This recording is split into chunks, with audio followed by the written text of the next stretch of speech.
Bharatiya Janata party Ettumanoor മണ്ഡലം കമ്മിറ്റിയുടെ ആഭിമുഖ്യത്തിൽ ബി.ജെ.പി. പ്രതിനിധികളായി വിജയിച്ചവർക്ക് അനുമോദനവും ബി.ജെ.പിയിലേക്ക് എത്തിയവർക്കുള്ള സ്വീകരണവും സംഘടിപ്പിച്ചു.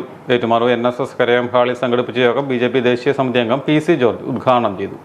നമ്മൾ ഈ തറ രാഷ്ട്രീയം പറയാൻ ആഗ്രഹിക്കുന്നില്ല. കോൺഗ്രസ്സുകാരുടെ ഏതെങ്കിലും തെറ്റുകളോ അല്ലെ കമ്മ്യൂണിസ്റ്റുകാരന്റെ ശബരിമല കൊള്ളയോ കോൺഗ്രസ്സുകാരും കൂടി കണ്ടാണല്ലോ കട്ടവ അയ്യപ്പനെ കട്ടവന്മാർ. ഇതൊന്നുമല്ല നമ്മൾ പറയുന്നത്. ഇതൊന്നും നമ്മുടെ രാഷ്ട്രീയത്തിലില്ല. ഇതൊക്കെ ചർച്ചയാക്കപ്പെടുന്നു എന്ന് മാത്രമേ. നമ്മൾ പറയുന്ന രാഷ്ട്രീയം വികസനം. കേരളത്തിന് എന്ത് വികസനം ഉണ്ടാക്കാൻ കഴിയും? കേരളം മാത്രമല്ല, കോട്ടയം ജില്ലയ്ക്ക് എന്ത് വികസനം ഉണ്ടാക്കാൻ കഴിയും? കോട്ടയം ജില്ല മാത്രമല്ല, കേരളത്തിലെ മുഴുവൻ ജില്ലകളിലും വികസനത്തിന്റെ ശബ്ദം എത്തിക്കാൻ കഴിയുമോ?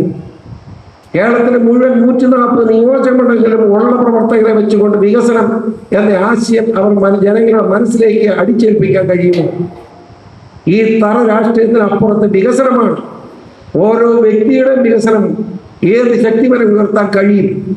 ഓരോ കുടുംബങ്ങളും വികസിത കുടുംബങ്ങളായി മാറ്റാൻ കഴിയുന്ന സാഹചര്യം സൃഷ്ടിക്കാൻ കഴിയുമോ എന്ന് ആലോചിക്കുന്ന രാഷ്ട്രീയമാണ് ഭാരതീയ ജനതാ പാർട്ടി.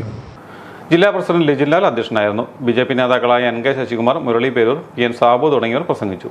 കഴിഞ്ഞ തദ്ദേശ തെരഞ്ഞെടുപ്പിൽ മത്സരിച്ച് മികച്ച പ്രകടനം കാഴ്ചവെച്ച CPM പ്രാദേശിക നേതാവ് ബിനീഷ് അടക്കമുള്ളവർ ബി.ജെ.പിയിൽ അംഗത്വമെടുത്തു.